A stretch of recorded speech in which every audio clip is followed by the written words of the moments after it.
दोस्तों आज के इस वीडियो में मैं दिखाऊंगा कि काफी दिनों से खेसारी लाल यादव का सॉन्ग यूट्यूब से हो रहा है डिलीट। ग्लोबल म्यूजिक जंक्शन के द्वारा खेसारी लाल यादव का सॉन्ग यूट्यूब से हो रहा है डिलीट एग्रीमेंट होने के कारण। दोस्तों खेसारी लाल ने लाइव आकर क्या बोले पूरा वीडियो में आपको दिखाऊंगा, इसके पीछे का कारण क्या है। आज हमारे 2-3 गो गाना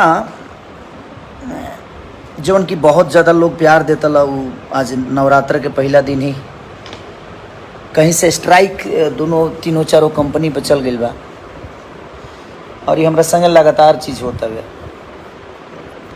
बट ठीक बा, कौनो बात ना।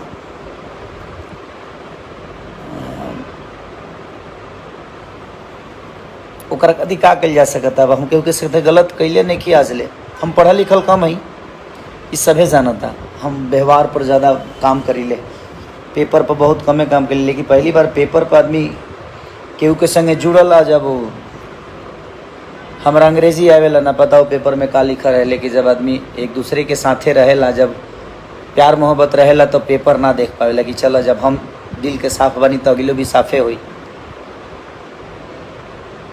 और हम 1 रुपये ले नहीं खी के उसे।